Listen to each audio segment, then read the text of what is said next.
So our target audience and where we get the most demand from is millennial moms, basically, who are shopping for their kids. We see a lot of moms reaching out and buying our candy for their kids because no dyes and no funny aftertaste and less sugar. So it's more in the natural channel, I would say. Whole Foods would obviously be a great banner to be in because that's exactly where our target audience is. But it's also for millennials and Gen Zers that want to reduce their sugar consumption, but they don't want to have any fake sugars. And there's actually a recent, very interesting study from the International Food Information Council, the IFIC, and they had a food and health survey from 2024. And what they found is that especially younger Americans, millennials and Gen Zs, prefer moderate amounts of sugar over those fake sugars, those sugar substitutes. And the reason is that it just tastes better.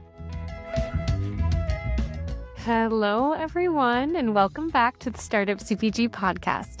This is Grace, and I'm here with another founder feature. Today, I'm talking to Maxi, the founder of Häppy Candy, a better-for-you candy company based in New York that provides delicious vegan candy with 70% less sugar than traditional candy without using any fake sugars. They use non-GMO ingredients and natural colors to provide premium quality gummy candy that is truly delicious. Häppy Candy just launched last November, but they are already gaining traction in the retail world with regional distribution and conversations with buyers from national chains. I loved learning more about Maxi and her delicious candy, so I hope you enjoyed this episode, and as always, let me know what you think.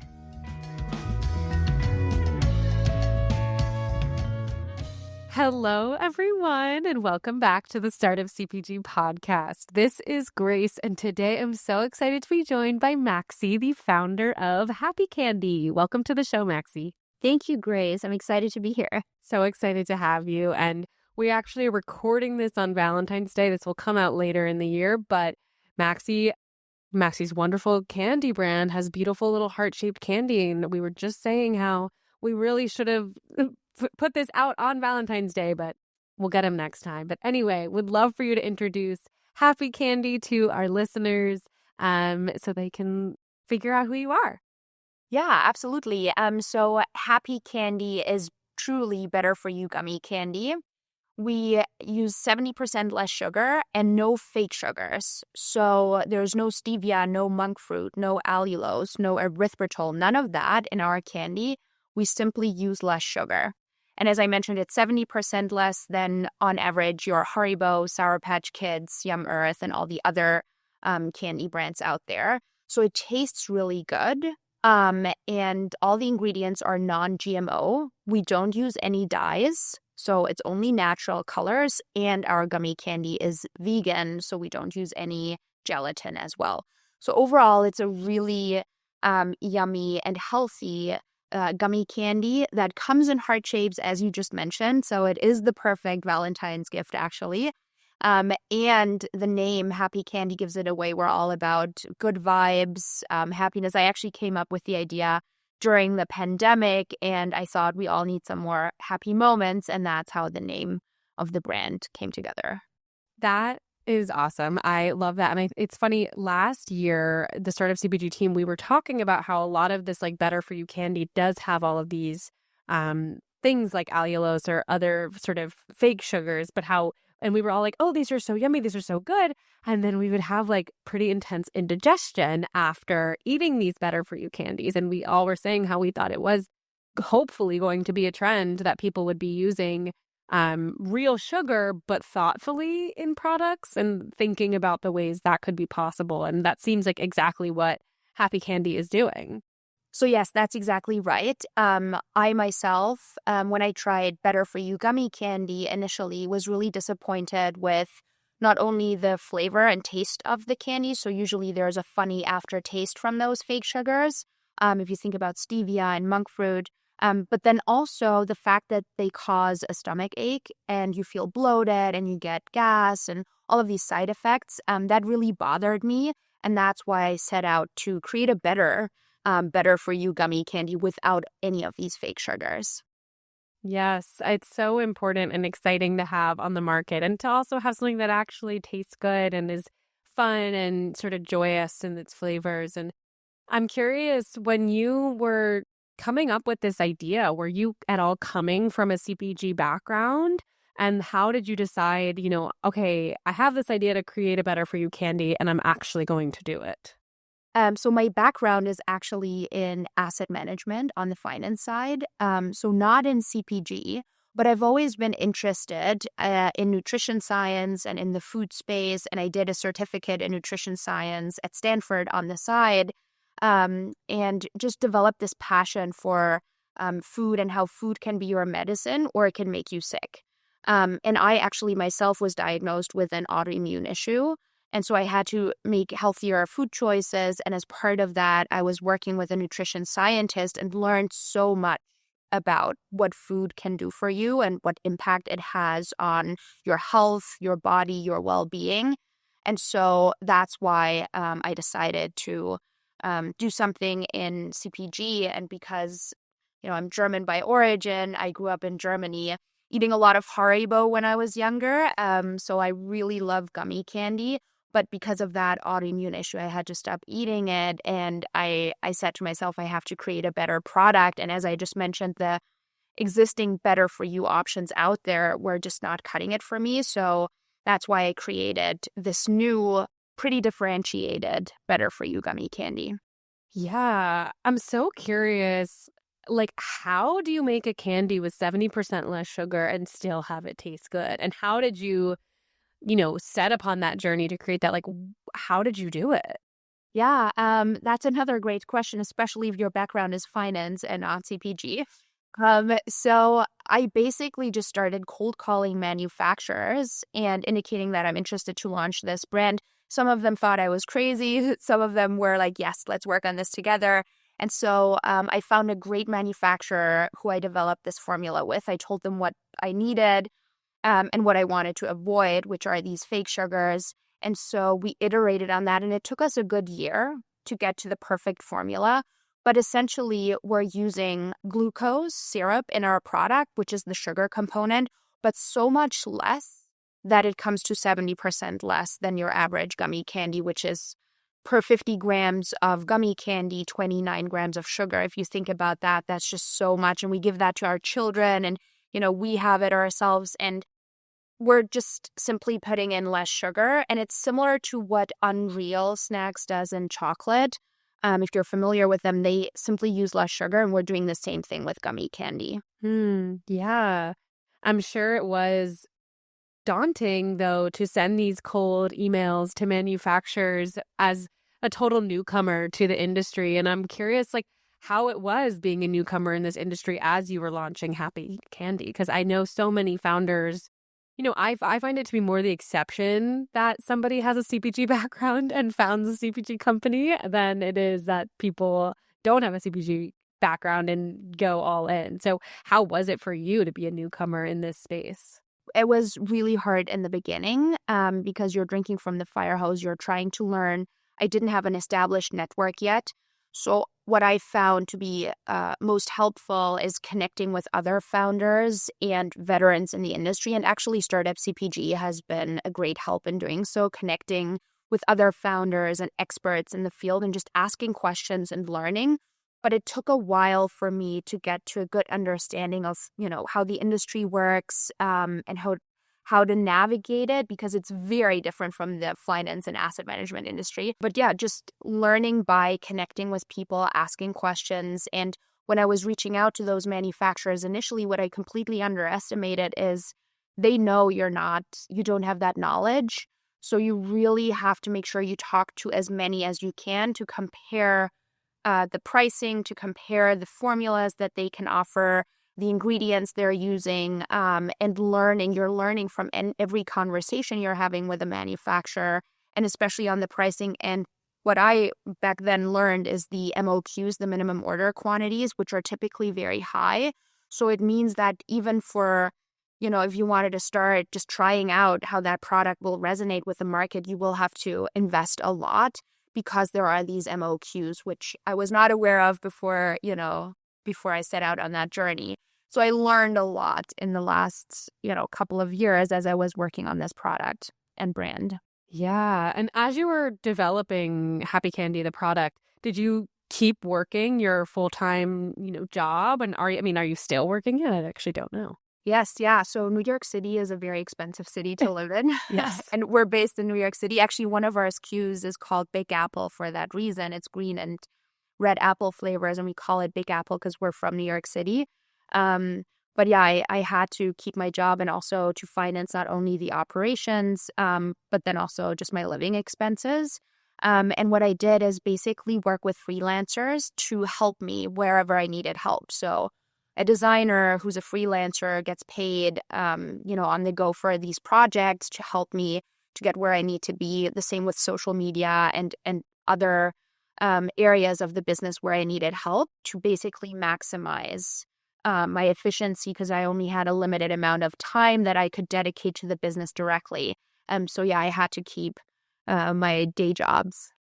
Yeah, I mean, I think that's really common. And I've even heard from founders who kind of immediately left their day jobs and then they said in hindsight they wish they had kept the day job because it is so useful to have that income coming in and not have to worry about paying yourself when at first, there's really not money coming in. So since you recently launched this last November, and how did you approach that launch into, the world after you have been developing your baby for, a few years at that point? So how did you approach that launch and what have you seen since then? Yeah, so that was actually really interesting because we tried something different, which was to hand out free samples to people that are interested to try the product. And what we did is we started with an online campaign where we were partnering with influencers and offering free samples, and they would just cover the shipping cost to get the product in as many people's hands as possible to get feedback and also for them to get to know the brand and the product and then hopefully reorder. So that was a really interesting experience because I spent weekends packing these because we had a lot of demand, which was great. But I basically spent my entire couple of weekends just packing these free samples and sending those to hundreds of consumers. But that was a great way to not only get the product out, get initial feedback, but then also grow our newsletter subscribers, our social media followers. And that was our initial launch. We then also attended the Winter Fancy Food Show. We were actually in the startup CPG area, which was such a great experience because you had all these buyers coming and looking for innovative brands. So it was the exact right place to be for us at that show. But that was kind of basically 2 months after we officially launched and we had that free sample campaign. And that really accelerated our conversations with retailers. As you just mentioned, we launched in November, but in parallel to that free sample campaign, which is D2C, we also grew B2B by getting into independent retailers. So we're in over 50 locations now after, being in business for 3.5 months, which we're really excited about. We're in California, we're in New York, we're in Illinois, and we continue to grow fast. And then the Fancy Food Show just gave us, we're created connections to national buyers of national retailers. So we're having those conversations and seeing if we can start with a regional launch maybe, and trying to basically get a bigger footprint in retail. We'll be right back. Hey, do you know about Mini Social? So it takes 7 touch points on average to convert a potential consumer. You can get started by meeting your consumers where they can see you every day on social. Our friends at Mini Social work with brands on micro-influencer amplification and UGC creation. You can get content that's fully licensed for use on your own marketing channels and watch creators post about your products to their audience. Mini Social has been around since 2018, partnering with over 1,000 CPG brands like Bonza, Outstanding Foods, Fly by Jing, Hydrant, Love Wellness, and many more. You can learn how it works by visiting cpg.minisocial.com and take a look at their case studies. Make sure to mention us at Startup CPG for a special discount. Yeah, absolutely. I think that's a strategy I often hear is starting regionally and then going nationally. And I'm curious how you are supporting some of these independent stores that are stocking Happy Candy and making sure that as they say, it doesn't only sit on the shelf, but also gets off the shelf? Right, yeah. So that's a great question because initially it's cold calling. I personally walked into delis in New York and just said, "Hey, I'm the founder of Häppy Candy," and had always a couple of samples with me and would leave them with them to try basically selling them. In addition to that, kind of bottom up groundwork, I also partnered with a local small broker who basically checks it's. They do have some connections that they can help you with and get you into independent retailers, especially in New York City and Manhattan, Brooklyn. But they also check on the shelf. So they go and see, are you on the shelf? Can you get a secondary placement in the checkout area with our product, which is an impulse buy? It's candy. So we want to be close to the checkout area as well. So they help me, again, be more efficient with the time that I have and just growing faster and checking on those stores and helping with reorders. And that's what we're most focused on. So all these stores that we're in now is the time, to see what is the velocity, reorders. We're supporting with a lot of demos. So we try to do that as much as possible. Again, getting the product into people's hands so they can try it, and supporting in-store sales and activations. And those retailers we work with really love to see that. And we're in really great locations like Pop-Up Grocer in New York City. We're in Gourmet Garage, which we've supported a lot with demos, and that's going really well. We're in West Side Market, and these are all in New York. The Good Smart has been a great partner, and these have been incredible partners so far. Yeah, that's awesome. And now that you went to Fancy Foods and you're having some more conversations with larger buyers, how are you strategizing and approaching, a potential further expansion outside of this regional area? Yeah, so we initiated those national retailer conversations, and it's going really well. And now, is the time of follow-ups and working through proposals and exploring what could a trial run look like. So we have multiple conversations that came from the Fancy Food Show, but then also just outreach in general. I've been really very proactive in trying to get in touch through either different platforms, networks, or direct cold calling with several retailers. And we're continuing to have all these conversations. So by the time, we all see each other again in this industry at Expo West, I hope that at least one of them is, I can already share more about one of them. Yes. Yeah. And this episode will come out after Expo West, but how are you gearing up for this, the hugest trade show ever? Yes. Yeah. So that's a really big one. After we exhibited for the first time at the Fancy Food Show in Las Vegas, now we kind of got our feet wet. We know kind of how those shows work. Expo West is obviously next level, but we're again going to be in the startup CPG area, so we feel like we're in a good area. It's in the hot products section on level 3, so we think we're going to see again a lot of buyers and just industry experts that are interested in innovations in the food space. So we are just trying to get everything ready, flyers, information cards, stickers, our booth, and hoping that we can repurpose a lot of these things for other shows that we're going to be at this year. And then proactively reaching out to those buyers we know and letting them know, hey, we're at booth number 7812. This is going to be coming out after Expo, but we're emailing them and making sure that they're aware we're there and they stop by our booth. So that's what we're doing. And then obviously all these great events that Startup CPG is organizing. So signing up for those, there are a lot of buyer meetings you can apply for through Startup CPG, and we did all of that. Amazing. Well, I can't wait to see how you guys do at the show. I'm curious, is there a specific sort of retail that you see Häppy Candy living in? Or is it kind of anywhere? Is it a Costco? Is it a Whole Foods? What are you sort of seeing as Häppy Candy's sort of prime location trajectory?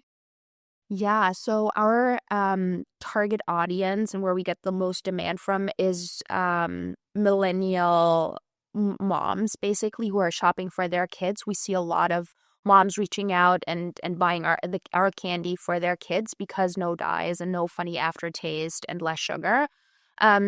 So it's more in the natural channel, I would say. Whole Foods would obviously be a great brand or a great banner to be in, because that's exactly where our target audience is. But it's also for millennials and Gen Zers that want to reduce their sugar consumption, but they don't want to have any fake sugars. And there's actually a recent very interesting study from the International Food Information Council, the IFIC, and they had a food and health survey from 2024.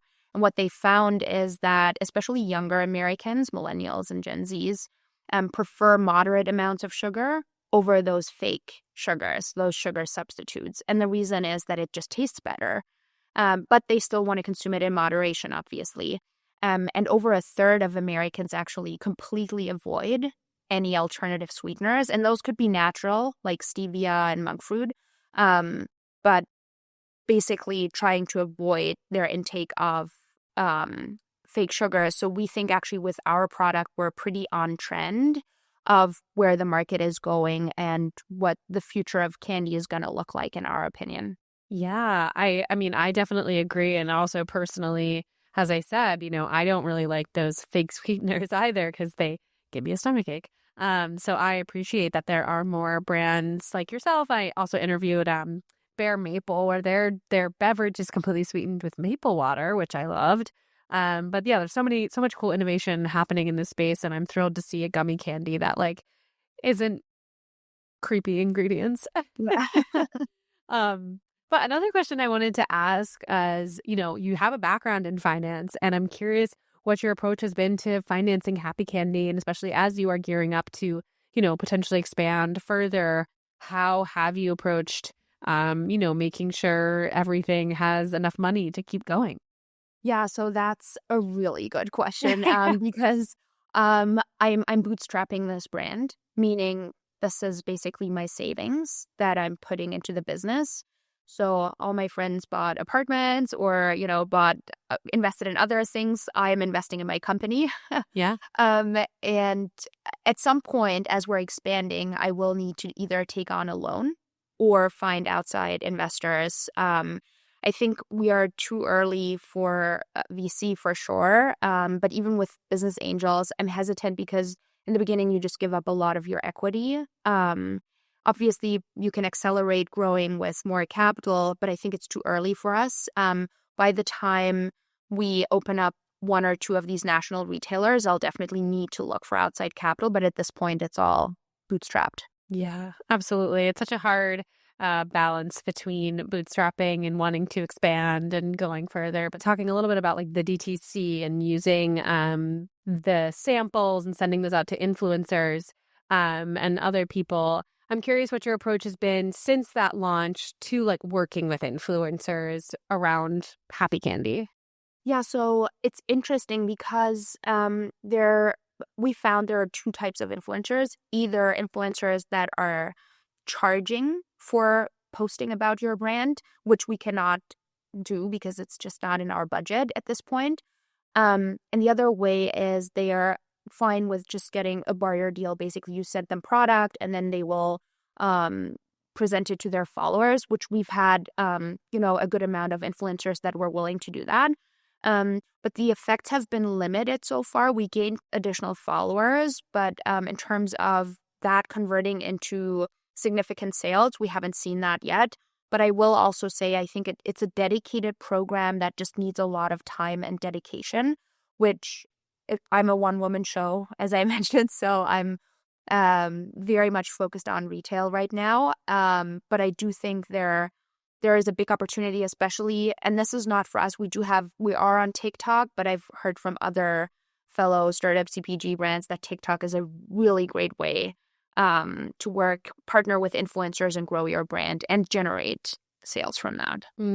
Are you guys on the TikTok shop? Yeah, so we submitted an application basically. So we will be soon on TikTok shop. We're not there yet.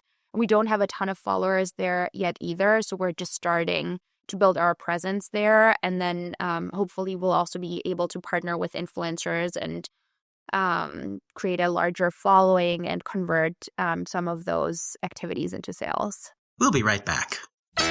Hello, everybody. I am so excited to announce that Startup CPG finally has an official Amazon agency partner. I know a lot of you are looking to Amazon as a great growth channel for this year and beyond, and Daybreak is the best agency that I've come across that will work with emerging brands. They have a really affordable retainer structure. It's a lot less than you'll find with other agencies that might charge you upwards of $5,000 a month, which is crazy.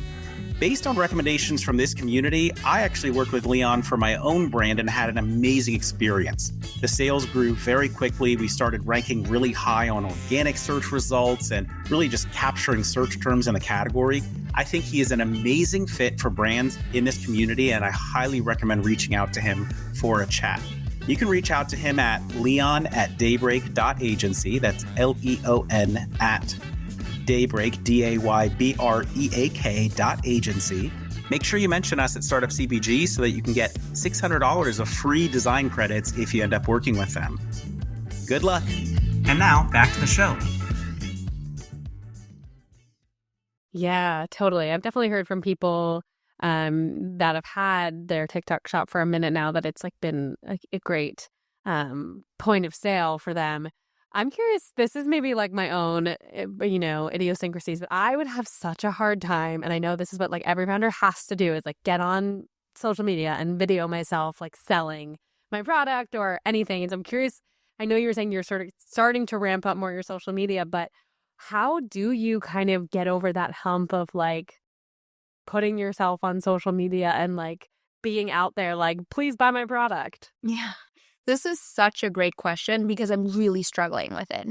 So I'm not a native to social media. I'm a millennial, so a little bit on the older end. Same. And I don't speak TikTok. I am on TikTok for the business. And, it has a high entertainment value, and I think it's a great platform. It's just not, I didn't grow up with it, if that makes sense. So it is harder for me to generate content that I feel that comfortable with or, like putting it out there. But it is something that I know I have to do more of, especially as the founder, to really convey my message and connect with the community. So I know it's really important. I'm trying to, by also outsourcing that to some extent, like some of the social media content creation, working with a great partner. But I have to do more of that myself, and I'm still struggling with that, but getting there. I'm learning. So, yeah, it's such a, if you're not sort of a TikTok native, as you said, it can be really challenging. And I'm with you in that I'm a millennial myself, so I don't speak TikTok either, but I do find it entertaining. So, that's fine. So you mentioned that you're, applying to be a TikTok shop. I also saw that you're launching onto Amazon. So what is your approach with the sort of like introducing a few more DTC channels? I know it's not your priority, but how are you kind of navigating that? yeah, so Amazon, we actually launched in January, and that's going fairly well. So we have a return on ad spend of above 1.3. So that's like very good. Which means I spend $1, I get 1.30 back essentially. And we're just starting out. The most important thing for us was in the beginning to get organic reviews, so that, you create that trust and validation of your brand. And now we can grow from there and do more ad spend on Amazon. That's actually been quite successful for us where, with that ROAS, if we can continue to grow with that kind of ratio, that would be fantastic. So that's been really good and going well. And then another D2C channel is obviously our Shopify shop, where we try to generate traffic from Instagram to our shop, and then hopefully soon with TikTok shop adding another channel that will help us on the online front. But we're not, apart from Amazon, we're not doing any ad spend for Instagram. We have to see how it will go with TikTok, but it's just we had a trial run and it was so expensive. And we didn't have the return on investment that we were hoping for. So we did it for 1 month, burned a lot of cash, and then decided to give that a pause. So We're not doing any ad spend right now. We're trying to do as much as we can organically, which means it's a slow growth rate online.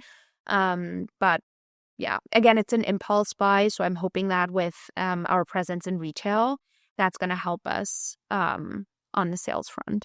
Yeah.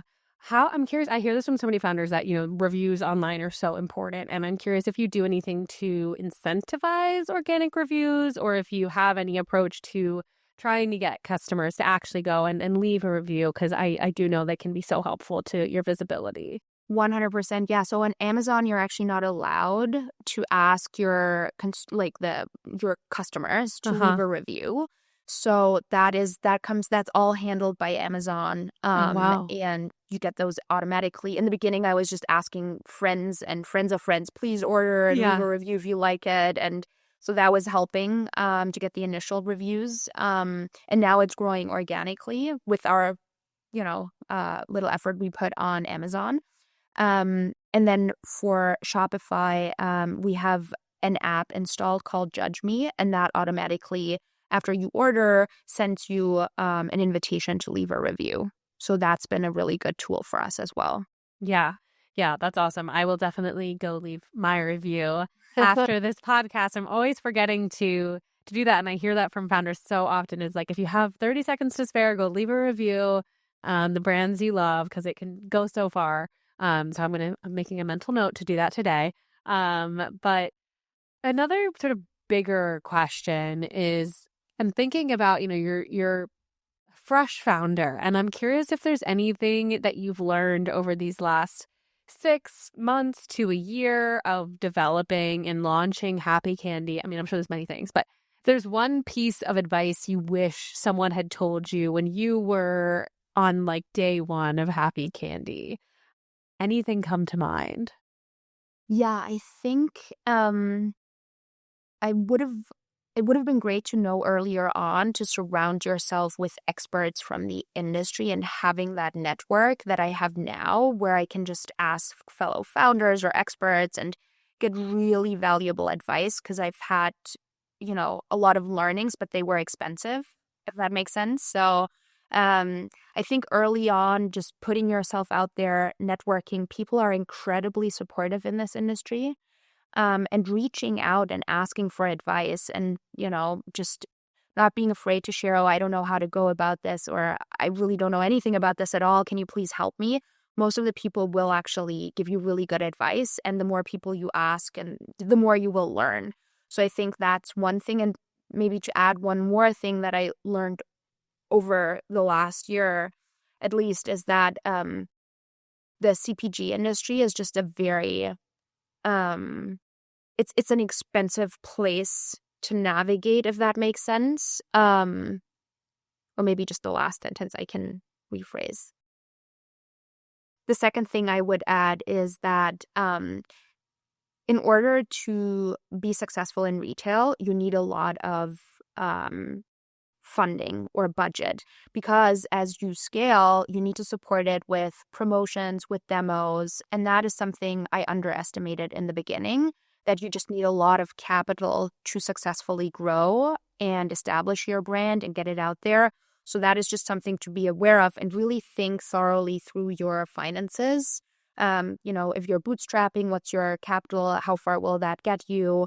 And that's why I think, growing account by account is really important, instead of, growing everywhere and investing into everything, because that's just going to kill you in terms of the expenses that you're facing. So I think that was another key learning I had over the last year, and I wish I would have known that earlier, because, again, I had a lot of expensive learnings. Yes. Yeah. Yeah. It's definitely not always a forgiving industry, in the sense of, once the money's gone, the money's gone. And there's no getting it back. But I think those are both really great pieces of advice. And yeah, I'm always hearing founders say how important their network of founders is to them. And that is the whole point of Startup CPG. And, we really value all the founders that are members of our community. Back to Häppy Candy. I'm curious where you see Häppy Candy going this year and beyond. What does the future look like for Häppy Candy in your eyes? Yeah, so we're very focused on getting into those national retailers, starting regional. with one banner, maybe two, and then growing from there. But really making those initial listings a huge success with demos, with promotions, with a lot of dedication to those accounts, and then growing from there. So our focus is definitely the retail side, and creating that footprint and being at the point of sale with our product. And that's basically what we're doubling down on and very focused on. That does come with a lot of, trade shows that we're going to be attending and exhibiting at. So we have Expo West, then Snacks and Sweets Expo in May. We have the Fancy Food Show this summer. So there's a lot of shows coming up that we're going to try to get most out of in order to achieve our goal, to really, get that national distribution by the end of the year. Yeah, so exciting. And so many great trade shows. The Summer Fancy Foods is actually one of my favorite trade shows. It's always really fun. So that'll be really sweet. And it's all, it's in your backyard too. So that'll be Absolutely, really yeah. nice. My second, I have two final questions. One is, what's your favorite Häppy Candy flavor? Oh, that's such a tough question. I love all my children equally, but I really, so we have two SKUs. One is Italian Summer, which is cherry and lemon, because who doesn't love summer in Italy, especially since the White Lotus. Oh, so true. And the other one is Big Apple, because we're from New York City, which is red apple and green apple. I will say the cherry is just something that's a classic, and I really love cherry, but they're all good. So you can't go wrong with either. You can't go wrong. It's so true. Well, where can people learn more about Häppy Candy and support Häppy Candy? Yeah, please follow us on Instagram. So because as I mentioned in the beginning, I'm German, the Häppy Candy logo has actually a German umlaut in it, which is just a fun play. It's of German descent, if you will. So it's spelled Haeppy, but you'll find us on Instagram. Follow us on TikTok. That's, a new thing we're building. And then you can find us on happycandy.com. Amazing. Well, everybody should go check out Häppy Candy, order some products, or go, if you're in New York or any of the other places they have locations, go buy them in their retail locations. But it was so much fun to chat with you, Maxi, and learn more about Häppy Candy. And I can't wait to see where you guys go next. Thank you. Thanks so much for having me. All right, everyone. Thank you so much for listening. If you enjoyed this episode, it would help us out so much if you left a 5-star review on ratethispodcast.com/startupcpg. I am Grace Kennedy, the host of the Founder Feature Series, so feel free to add me on LinkedIn or reach out to me on Slack. I'm always on the hunt for new and exciting brands to feature. And if you're a potential sponsor who would like to appear on the podcast, please email partnerships@startupcpg.com. And finally, as a reminder for anyone listening, if you haven't already, we would love for you to join our community on Slack. You can sign up via our website, startupcpg.com.